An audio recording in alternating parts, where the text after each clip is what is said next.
क्या मुख्यमंत्री पद से खुद संन्यास ले लेंगे योगी आदित्यनाथ? क्या योगी आदित्यनाथ की जगह अब लेंगे केशव प्रसाद मौर्य?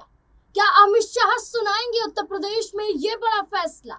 उत्तर प्रदेश में विधानसभा चुनाव से पहले केशव प्रसाद मौर्य की नजरें योगी आदित्यनाथ की मुख्यमंत्री कुर्सी पर है और योगी आदित्यनाथ मुख्यमंत्री कुर्सी पर बने नहीं रहना चाहते हैं। इस पद को लेकर खुद योगी आदित्यनाथ ऐलान करते हैं कि मुख्यमंत्री का पद उनका फुल टाइम जॉब नहीं है, वो एक योगी है और योगी का काम एक मठ में होता है। इसी के आधार पर भारतीय जनता पार्टी के कई विधायक योगी आदित्यनाथ को उत्तर प्रदेश की राजनीति से हटने को लेकर बड़ा ऐलान करते हैं और साथ ही साथ ये कहते हैं कि योगी आदित्यनाथ को अब दिल्ली रवाना हो जाना चाहिए। तो क्या योगी आदित्यनाथ दिल्ली जाएंगे या फिर उत्तर प्रदेश की राजनीति के साथ साथ वो फुल टाइम राजनीति से संन्यास ले लेंगे? बड़े सवाल योगी आदित्यनाथ को लेकर खड़े हो जाते हैं। इन तमाम सवालों के जवाब लेंगे। मेरे साथ मेरे सहयोगी सिराज जुड़ चुके हैं।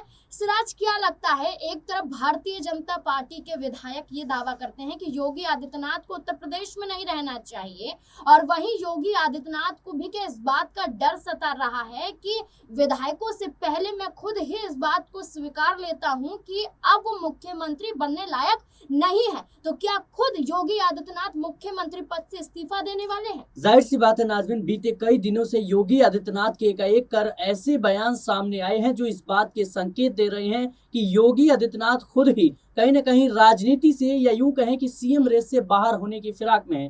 क्योंकि जिस तरीके से वो कई बार जो है मीडिया से बातचीत के दौरान वो ये कहते हुए नजर आए कि राजनीति मेरा फुल टाइम जॉब नहीं है, राजनीति एक समय सीमा के अंदर मेरी है और मेरा फुल टाइम जॉब नहीं है। और दूसरी तरफ उन्होंने कहा कि मैं दिल्ली जाने से बेहतर है कि गोरखपुर जाना ज्यादा पसंद करूंगा। यानी सीधे तौर पर कहा कि मुझे मुख्यमंत्री के अलावा और कोई भी जिम्मेदारी नहीं चाहिए, मैं केंद्र की राजनीति नहीं करना चाहता हूं। क्योंकि बीजेपी ने तमाम उन बड़े चेहरों को जिनको दरकिनार किया है उनको या तो दिल्ली में कोई बड़ी जिम्मेदारी दे दी, केंद्रीय मंत्री बना दिया या फिर उन्हें ठिकाने लगा दिया। तो जाहिर सी बात है कि योगी आदित्यनाथ ने भी साफ तौर पर यह संकेत दे दिया है। और जिस तरीके से योगी आदित्यनाथ ने कहा कि मैं तीसरी बार मुख्यमंत्री बनने की कोशिश भी नहीं करूंगा, बीजेपी का सामान्य सा कार्यकर्ता, छोटा सा भी कार्यकर्ता जो है वो मुख्यमंत्री बन सकता है, तो इससे साफ जाहिर होता है कि कहीं ना कहीं योगी आदित्यनाथ ने अपना फैसला सुना दिया है कि अब 2027 में क्या होने वाला है। और देखिए, ये कोई नई बात नहीं है। केशव प्रसाद मौर्य बनाम योगी आदित्यनाथ की लड़ाई किसी से छुपी नहीं है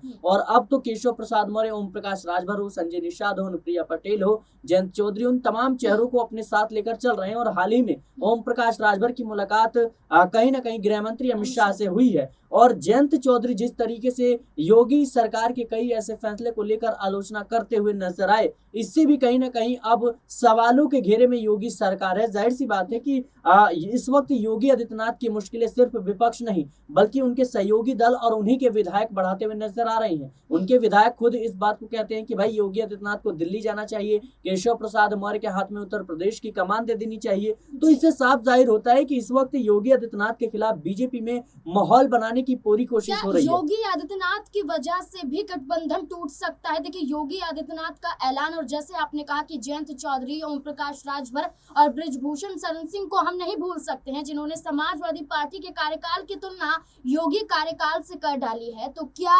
गठबंधन टूटेगा? क्या विधायक भी योगी आदित्यनाथ की वजह से अलग हो जाएंगे? क्या देखिए नाज़रीन, पहले भी योगी आदित्यनाथ को लेकर ये कहा जाता है कि उनके समर्थन में विधायक नहीं है। हालांकि केंद्र का फैसला है, इसलिए विधायकों ने उन्हें समर्थन जरूर किया है, लेकिन ज्यादा खुश विधायक नहीं है। और देखिए, इस बात को और ज्यादा बल इसलिए भी मिल जाता है क्योंकि बृजभूषण शरण सिंह ने साफ तौर पर कहा कि यूपी के विधायक जो है अपने काम करवाने के लिए डीएम के आगे हाथ पैर जोड़ते हुए नजर आते हैं, गिड़गिड़ाते हैं और फिर भी उनका काम नहीं होता है। उन्होंने साफ तौर पर कहा कि मुलायम सिंह यादव की जब सरकार हुआ करती थी और मैं विपक्ष में था, फिर भी मेरे काम मिनटों में हो जाते थे, लेकिन आज उत्तर प्रदेश में हमारी सरकार है लेकिन मेरे फोन की कोई वैल्यू नहीं है, कोई काम नहीं हो पाता है और विधायक तो कोई काम नहीं करवा पा रहे हैं। तो ये जो बयान है अपने आप में कई संकेत दे रहा है कि जाहिर सी बात है, उन्होंने कहा कि इस वक्त जो यूपी की सत्ता है, जो सरकार है, वो एक जगह सिमट कर रह गई है और बृजभूषण शरण सिंह का सीधे तौर पर टारगेट योगी आदित्यनाथ पर था। और जाहिर सी बात है, हम इस बात को जानते भी हैं कि बृजभूषण शरण सिंह और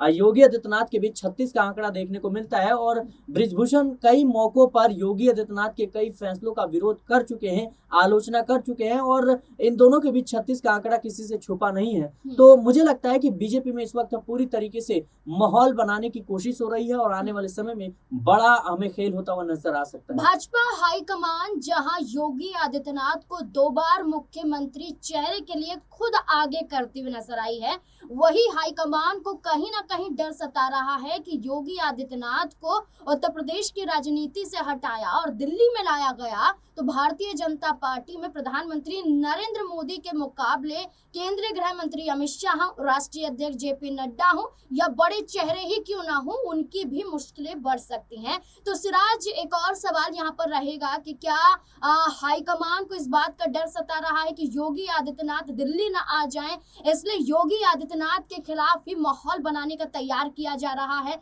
और केशव प्रसाद मौर्य को योगी आदित्यनाथ के मुकाबले हावी किया जा रहा है और एक लड़ाई जो हम उत्तर प्रदेश में देख रहे हैं योगी आदित्यनाथ बनाम केशव प्रसाद मौर्य की, क्या केशव प्रसाद मौर्य का खुद हाईकमान आगे मुख्यमंत्री पद के लिए करेगा, क्या लगता है? देखिए नाज़मीन, मुझे लगता है कि ये कोई नई बात नहीं है और किसी से छुपी भी नहीं है कि केशव प्रसाद मौर्य कहीं ना कहीं बीजेपी का सीएम चेहरा थे, लेकिन उस विधानसभा चुनाव में केशव प्रसाद मौर्य अपनी सीट नहीं बचा पाते हैं और फिर कहीं ना कहीं लॉटरी लगती है योगी आदित्यनाथ की और मजबूरी में उनको मुख्यमंत्री बना दिया जाता है। लेकिन किसी को नहीं पता था कि योगी आदित्यनाथ जो एक बाबा के रूप में जाने जाते हैं वो इतने ज्यादा हावी हो जाएंगी कि यूपी में कहीं ना कहीं उनकी लोकप्रियता कह सकते हैं कि प्रमाणित है और जाहिर सी बात है कि योगी आदित्यनाथ मतलब बीजेपी और बीजेपी मतलब योगी आदित्यनाथ, तो ये कहा जाता है यूपी में और इसी को लेकर के लगातार जो है आला कमान की चिंताएं बढ़ रही है और कहीं ना कहीं देखा जाए तो केशव प्रसाद मौर्य एक ओबीसी चेहरा भी हैं और ये मुख्यमंत्री चेहरा पहले भी थे और आने वाले समय में भी हो सकते हैं। भले ही योगी आदित्यनाथ ने आज अपनी उत्तर प्रदेश में पहचान बना ली है, लेकिन मुझे लगता है कि बीजेपी आला कमान जो है यूपी में बड़ा बदलाव कर सकता है। देखिए बिल्कुल, अगर हम बात करें तो समाजवादी पार्टी के तहत भी केशव प्रसाद मौर्य को ये ऑफर आया था। खुद अखिलेश यादव ने कहा था कि 50 विधायक तोड़कर लाइए और मुख्यमंत्री बन जाइए। जब विपक्ष की पार्टियां केशव प्रसाद मौर्य को मुख्यमंत्री बनाने के लिए खुद ऑफर दे रही हैं तो भारतीय जनता पार्टी क्यों ना बदलाव करे, क्योंकि योगी आदित्यनाथ के बुलडोजर वाली राजनीति को लेकर सुप्रीम कोर्ट से बड़ी फटकार लगने के बाद योगी आदित्यनाथ का वर्चस्व उत्तर प्रदेश में कम हो रहा है और केशव प्रसाद मौर्य इस रेस में योगी आदित्यनाथ से आगे निकल चुके हैं। अब देखना होगा कि क्या चुनाव से पहले बड़ा फेरबदल उत्तर प्रदेश में होगा, क्या केशव प्रसाद मौर्य को योगी आदित्यनाथ की जगह क्या भाजपा हाईकमान खुद सौंपेगा? क्या लगता है आपको? अपनी राय इस मुद्दे को लेकर कमेंट सेक्शन में जरूर दें। देखते रहें SP9 न्यूज़। धन्यवाद।